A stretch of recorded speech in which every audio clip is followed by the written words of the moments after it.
Alright, good morning po sa inyong lahat mga kababayan. Batang Maynila Toys, ngayon po ay araw po ng Biyernes, October 31, 2025. Tama ba? Alright, October 31, 2025 at this is our last day dito po sa Hong Kong at mamaya po ay lilipad na kami pabalik ng Pilipinas. Okay, so kahapon po hindi po ako nakapag-video kasi maghapon po kami dun sa sa Disneyland. Hindi ka pwede mag-video doon dahil maghapon yung tugtugan at sigurado copyright kapag doon ako nag-video. So sabi ko, sige, wag na. Naiintindihan naman ng ating mga subscribers yun at kaysa naman ma-copyright tayo. So nandun kami buong maghapon. Nakakapagod pero masaya po, masaya. At sulit naman yung grabe yung mga pila po sa rides, grabe. Maabot na 1 oras pila tapos 5 minutes dun sa rides. So talagang ang dami, sobra pong daming tao, iba't ibang iba't ibang mga lahi. Pero karamihan talaga mga incheck, no? Pero ang dami din incheck dito sa Hong Kong. So ayun mga kababayan, kaya pasensya na po kayo, hindi tayo nakapag-upload kahapon. Eto, so katitingin ko lang po dito sa sa ating Facebook. Etong ito si Marcoleta talaga. Ito si Marcoleta talaga, ayaw tigilan si Panfilo Ping Lacson eh. Ewan ko ba dito kay Marcoleta, bakit? Ano ba to? Inggit ba to? Kay Ping Lacson? Galit ba to kay Ping Lacson? Dahil saglit niya siya humawak ng ng Blue Ribbon Committee at napatalsik agad siya. Bakit galit na galit ka kay Ping Lacson? Lahat na lang ng kilo si Ping Lacson pinupuna neto ni Marcoleta. Baka type neto si si Ping Lacson, baka type neto yung mga yung mga makikisig, matitikas. Kasi lahat po ata ng kilos, nga ata to baka tawag doon kapag sinusundan mo yung Facebook? Ano tawag doon? Ano bang tawag doon? Nakalimutan ko. Yung babantayan mo every post, babantayan mo yung post sa Twitter, babantayan mo yung post sa Instagram, sa Facebook, sa YouTube. So, ibang klase ito si Marcoleta eh. Pagkatapos nun, magsasalita siya, magpapa-interview. Kaya, ito po, isa sa pinag-uusapan. Tinatanong niya kung trabaho ba raw ng senador itong ginawa ni Ping Lacson. Pakinggan muna natin si Marcolets, ha? Pakinggan natin si Marcolets. Para makita niya na sandali. Sinisumundo. Ang balita ko, alright, kumuha ng CCTV si Senator Lacson para makita niya na kung sino sumundo kay Gutesa.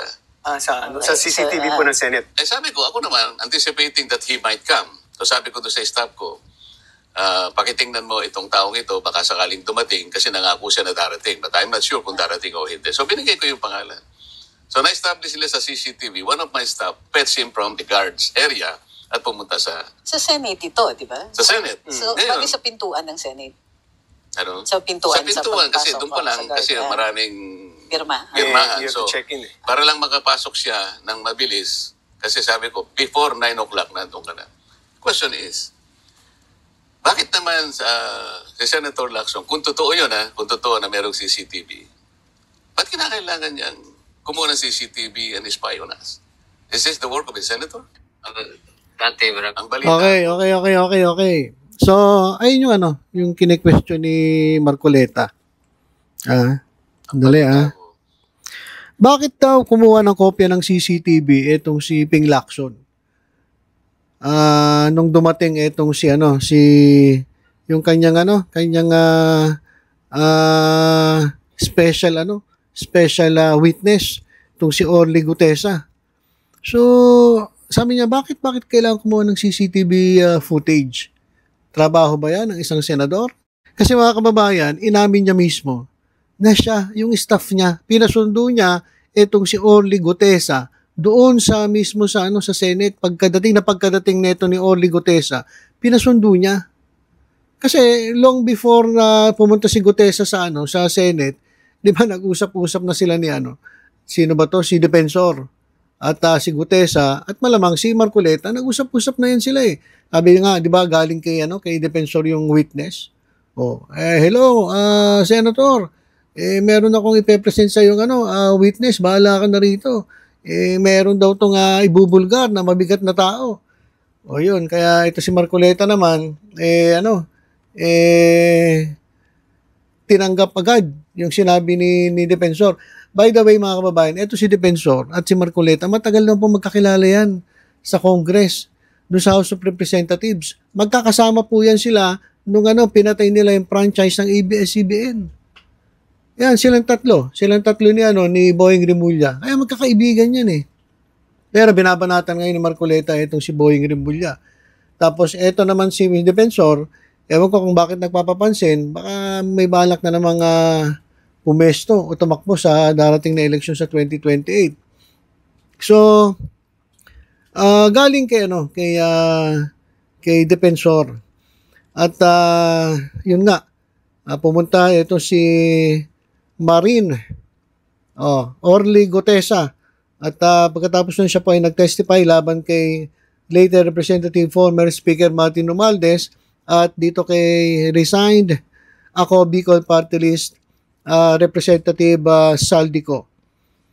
Okay, so yun yung nangyari nung September 25, nilabas po ni Marcoleta itong kanyang surprise witness. Okay, pero ngayon nasa na ba si Gutesa? Sabi nung ibang mga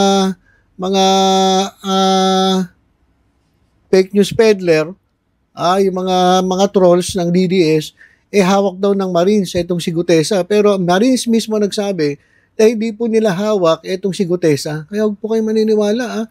Magaling po talaga sa fake news yung mga DDS. So, CCTV. ito. Basahin ko lang yun ilang mga comments dito kung ano ang reaksyon ng ating mga kababayan. Ito yung yan, basahin ko lang yung comment. Sabi dito, Senator Lacson was an experienced investigator. He has skills and knowledge which a lawyer doesn't have. Aray. Aray naman. Ano ba yun? Patama kay Marcoleta. Siyempre, titingnan nila yung mga CCTV kasi nag-iimbestiga nga sila eh. Lalong-lalo na itong si Gutesa ay questionable ang credibility. Questionable itong taong ito. Marami nagtatanong kung saan nanggaling ito at sino yung nasa likod ni Gutesa. So, kinakailangan mong imbestigahan. Bawal ba yun? Natingnan yung CCTV ng Senate. Gusto lang naman malaman kung sino yung sumundo. Ngayon, inamin ni Marcoleta, staff niya ang sumundo, pinasundo niya. Ang palusot niya, sinasabi niya, kasi nga raw, baka dumating, nagbaka sakali. Alam niyo, sa totoo lang mga kababayan, minsan yung mga salita na itong mga matatalino ba ito? Minsan itong mga salita ng mga senador, nahuhuli mo eh. Sabi niya, baka dumating eh. Pinapunta ko na yung staff ko doon, baka dumating. Siyempre, bago dumating yung tatawag na yun. Sir, papunta na po ako. Sige, pasusundo kita. Ganon, hindi yung, bakit hindi dinay mo pa? Kung wala namang masama, bakit ka matatakot? Diba, kung wala namang masama, bakit ka matatakot na ikaw ang nagpasundo kay Gutesa dyan sa Senate? Diba?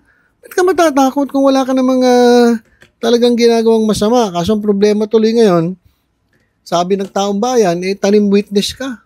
Mr. Marcoleta, yun po yung sinasabi ng ating mga kababayan. Tingnan mo, sabi dito ng kababayan natin, kung walang tinatago, bakit ka matatakot?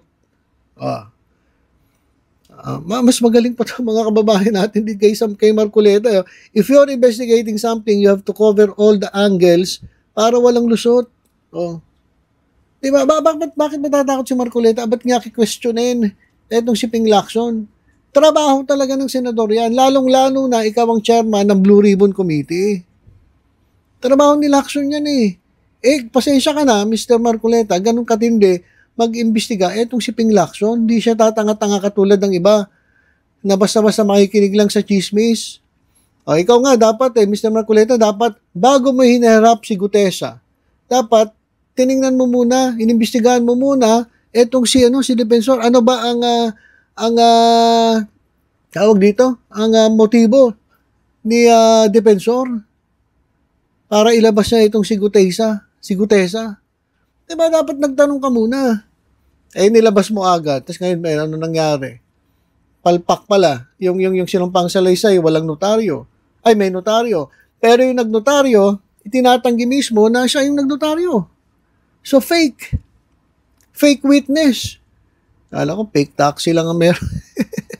Meron din palang fake witness. O tanim witness. So, ito. Isa pang tanong ng ating kababayan. Trabaho rin ba ng senador na salubungin ang isang witness? Bumabalik lahat kay Marcoleta lahat ng sinasabi niya Teka. Yes, that is how senators work, may resibo. Resibo kasi yun Tama naman resibo Hindi puro chismis lang, puro dakdak lang, puro ngak-ngak lang. Di ba kailangan lagi kang may resibo, lagi kang may ebidensya. Ganon si Lacson, pasensya ka na, Mr. Marcoleta. Kahit abogado ka, mas magaling sa'yo si Ping Lacson kasi talagang investigador yan. Ikaw natulungan ka lang naman ng grupo ninyo siguro kung hindi wala kang grupo, hindi ka naman mananalo Di ba? Sabi rito, takot sa CCTV? Takot ka ba sa CCTV? Ano naman kung merong CCTV? Ito, binabasa ko lang, investigador nga Ano na? Ayan po yung mga binabasa ko para makita ni Marcoleta.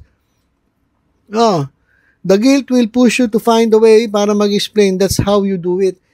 Para mas magagaling pa tong ating mga kababayan kay Marcoleta Bakit takot ka sa CCTV? Tingnan mo, pare-parehas kami ng tanong. Bakit ka matatakot kung wala ka ng mga tinatago? Sabi tuloy ng ating kababayan dito, bula ang senador ka daw. Ayan mga kababayan, ito si Marcoleta. Panay ang banat kay Ping Lacson. Hindi ko nga alam talaga kung inggit ba to o takot ba, nanginginig ba kayo kay Ping Lacson? Wala kayong magagawa, magaling na investigador yan. Hindi katulad ng mga ginagawa ninyo na katulad yan, ilalabas si Defensor si Gutesa tapos palpak-palpak pala. O ngayon, hindi nagpakita sa DOJ, ba't di nagpakita sa DOJ? Natatakot, baka mabuko. Siyempre, mag-under ko siya sa mga tanungan. Baka mawaw mali siya, kaya hindi niyo na pinapunta. Ganun ba yun? So, mga kababayan, yung ating update. Wala talaga sa ayos ito si Marcoleta. Panay ang banat kay Ping Lacson, wala kang magagawa. Ganon kagaling na investigador etong si Ping Lacson. Kaya kung may problema ka sa CCTV, patanggal mo lahat ng CCTV dyan sa Senado bago ka kumilos. Diba? Napaghahalata tuloy mga kababayan, hinahalata tuloy etong si Marcoleta at itong grupo nila. Na parang, ba't ganon? May tinatago pa talaga kayo? May lalabas naman yan sa investigasyon ni Senator Ping Lacson. Kasi nga, napakagaling na investigador. Bagamat hindi siya abogado, lumalabas mas magaling siya dito kay Senator Marcoleta na isang abogado. Mr. Marcoleta, bawas-bawasan mo naman yung inggit. Inggit pikit kasi, di ba? Okay, so yun lang po mga kababayan. Maya-maya po ay lilipad na kami pabalik ng Pilipinas. Pagdasal niyo po ang aming biyahe. At pagkatapos nun ay kita-kits na naman tayo sa ating YouTube channel dyan po sa Pilipinas. Alright, so yun lang po muna mga kababayan. Tutok-tutok lang po dito sa Batang Maynila Toid sa iba pang updates. Ingat po tayong lahat. God bless po.